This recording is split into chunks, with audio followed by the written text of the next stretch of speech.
In the bustling village of Umuaya, a kind-hearted woman named Amina lay on her mat, her belly swollen with a child.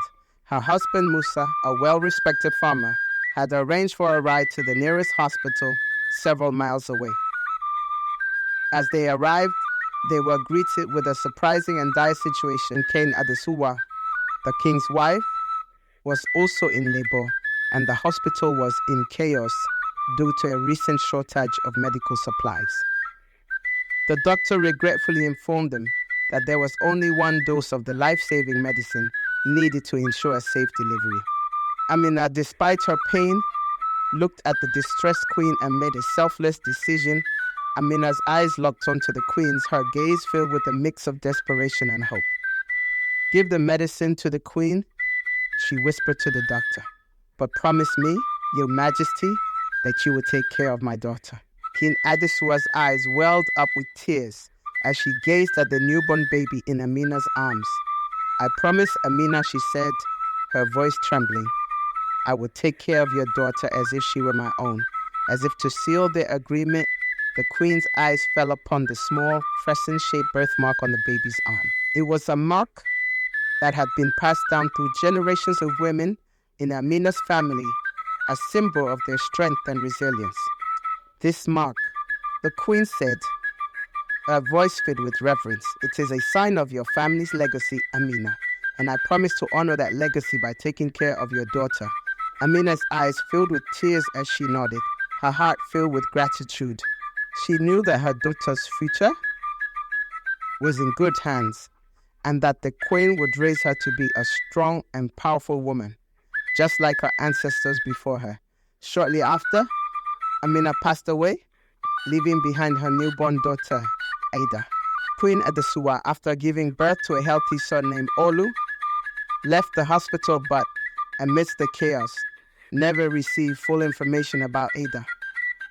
Meanwhile, Ada's grandmother, Mama Ngozi, took Ada to another village to raise her in a peaceful environment. Years passed, and Ada grew into a beautiful but misunderstood young woman. Living in a secluded, rundown hut, she was often shunned by the villagers who thought her isolation and old birthmark were signs of witchcraft. However, Ada remained kind-hearted and hopeful, dreaming of a better life. One fateful day, Prince Olu, now handsome and adventurous young man, decided to explore the villages under his future reign. As he rode through the villages, he noticed a young woman tirelessly washing clothes by a river. Intrigued by her beauty and dedication, Prince Olu approached her.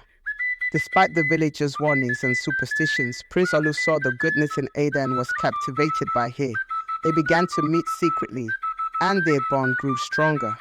However, their love was forbidden, as the prince was betrothed to Princess Amara from a neighboring kingdom. The queen, upon seeing Ada's birthmark, remembered her promise to Amina and revealed the truth to the kingdom. The king, although initially hesitant, eventually accepted Ada as his daughter-in-law. Princess Amara, filled with jealousy and rage, concocted a sinister plan to remove Ada from the picture. She kidnapped Ada and took her to an abandoned hut in the forest. However, Prince Olu and his trusted friends rescued Ada, and they returned to the palace. The royal family, however, was reunited with their baby, and the kingdom celebrated their victory over evil. Ada and Prince Olu ruled the kingdom with kindness, wisdom, and strength, implementing significant changes that brought prosperity and unity to their people. Ada never forgot the sacrifice her mother made for her. She dedicated a part of the palace to Amina's memory, where people could come and learn about her selflessness and love. This place became a symbol of hope and inspiration for generations to come. Ada shared with the kingdom the power of forgiveness and how it had helped her overcome the obstacles in her life. She forgave those who had wronged her, including Princess Amara, who eventually returned seeking redemption. Princess Amara, however, harbored a deep resentment for Ada and Prince Olu. Though she pretended to seek forgiveness, her heart was filled with bitterness and a burning desire for revenge. She began to plot with Kofi, one of the palace guards, to steal Ada's baby. Under intense questioning, Amara revealed the location of the hidden refuge where she had taken Ada's baby. Prince Olu, and a group of trusted warriors set out immediately to rescue their daughter. At the refuge, they found the baby, unharmed but frightened. Prince Olu cradled his daughter, tears of relief streaming down his face. Queen Adesua, remembering her promise to Amina, used her wisdom to mediate the conflict between Ada and Princess Amara. She reminded them of the importance of forgiveness and the need to put the past behind them. Prince Olu was torn between love for Ada and his duty to his kingdom. He knew that his marriage to Ada was forbidden, but he couldn't resist her charm and kindness. The people of the kingdom, who had grown to love Ada, demanded that the king and queen accept her as their daughter-in-law. They threatened to revolt if their demands were not met. The king, faced with the threat of revolt, finally accepted Ada as his daughter-in-law. He realized that his people's happiness was more important than his own desires. Ada and Prince Olu were married in a grand ceremony with the whole kingdom in attendance. The queen, who had grown to love Ada like a daughter, gave her away to Prince Olu. Princess Amara, who had been plotting her revenge, snuck into the palace and tried to kill Ada. However, she was caught by the guards and banished from the kingdom. Under Ada and Prince Olu's rule, the kingdom prospered. They built schools, hospitals, and roads, and the people lived in peace and harmony. Ada's kindness and generosity were remembered for generations to come. She became a legend in her own time, and her story inspired countless young women to follow in her footsteps. Poseidon Desua's wisdom and compassion were also remembered for generations to come.